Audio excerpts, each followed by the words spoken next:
Sabah atau dikenali sebagai negeri di bawah Bayu merupakan sebuah negeri yang terkenal dengan keunikan masyarakat yang terdiri daripada pelbagai etnik dan kaya dengan warisan budaya.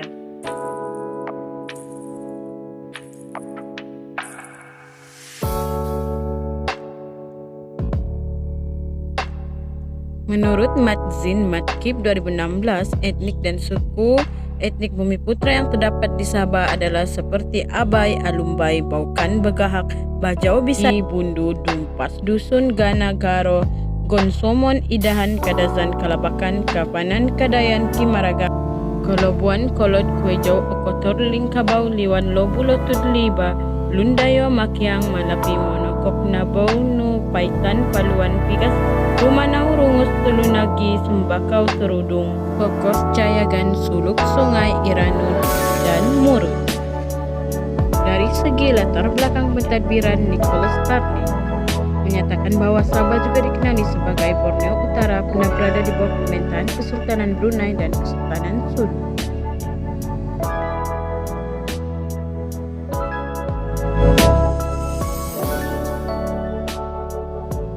Berdasarkan sejarah, pendidikan di Sabah telah pun wujud sejak zaman pemerintahan Kesultanan Brunei dan Kesultanan Sulu lagi.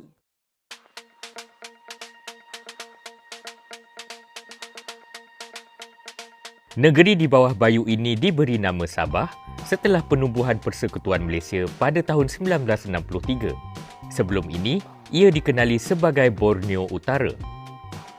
Namun, ramai berpendapat ia sudah dikenali sebagai Sabah sebelum Borneo Utara ditubuhkan pada tahun 1879.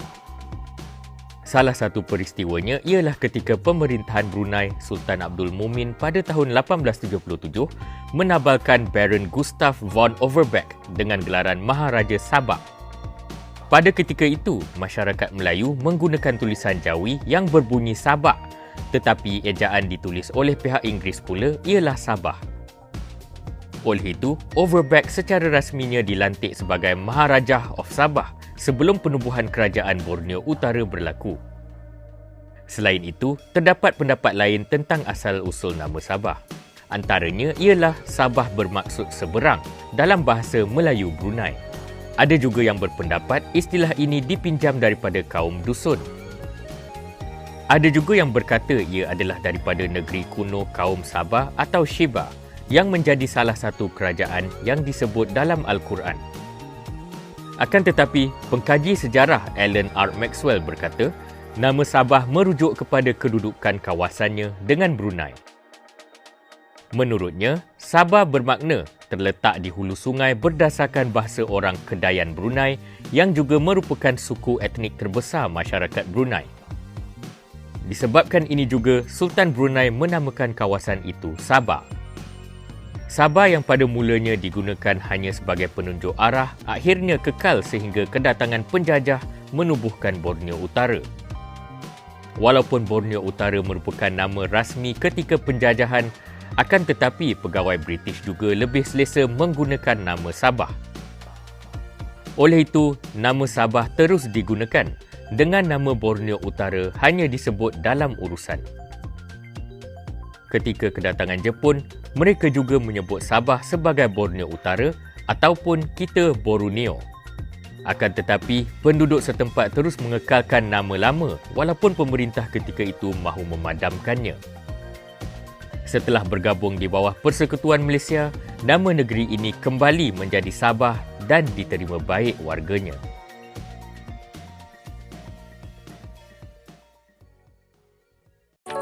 Cabaran pertama, taraf kualiti pendidikan anak-anak di luar bandar. Menurut Sabiha Osman, Ismail Ali dan Basri B 2016, walaupun tidak dinafikan berlaku perkembangan dalam aspek pendidikan di negeri tersebut, namun kerajaan juga menyedari hakikat bahawa pelajar Bumiputra masih jauh tertinggal di belakang kaum lain, khususnya dalam peringkat pelajaran menengah dan tinggi.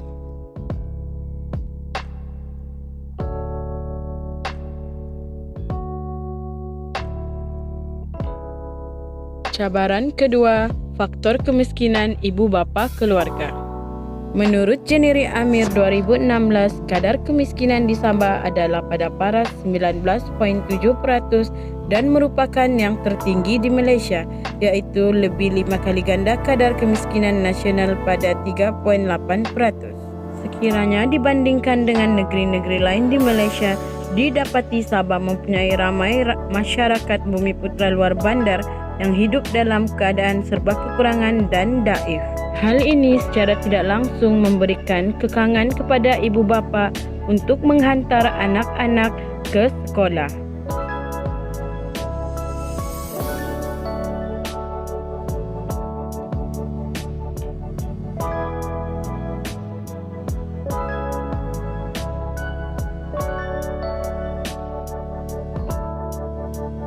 Cabaran ketiga, kekurangan pengangkutan dan kenderaan awam.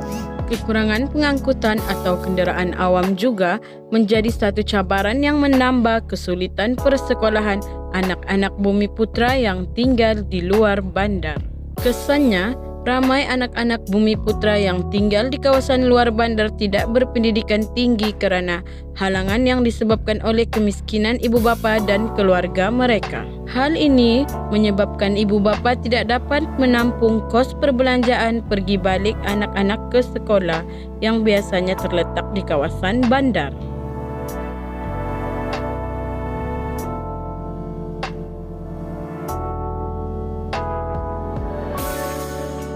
Dan keempat, sikap ibu bapa dan masyarakat sekitar. Hal ini kerana akibat kemiskinan dan desakan ekonomi, ibu bapa pelajar lebih memberi penekanan supaya anak-anak mereka bekerja untuk meneruskan kelangsungan hidup.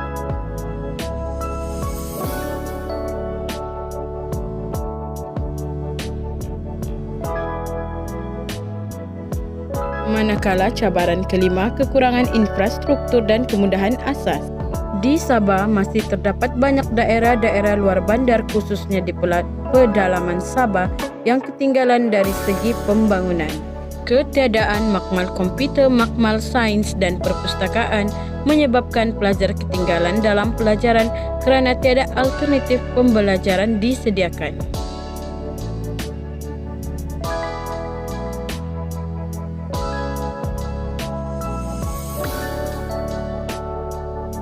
Dan keenam, keadaan geografi dan lokasi sekolah.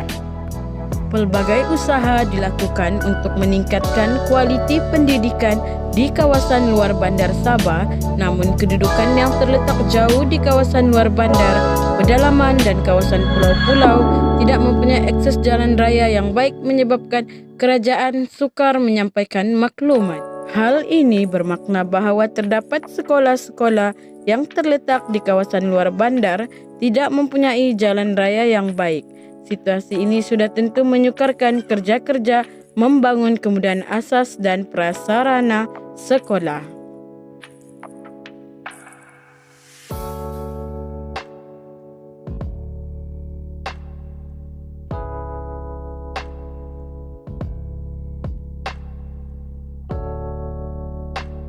Jarak yang jauh dengan kawasan bandar menyebabkan anak-anak Bumiputera di luar bandar tidak berpeluang mendapat pendidikan di bandar yang lebih sempurna dilengkapi dengan pelbagai kemudahan infrastruktur.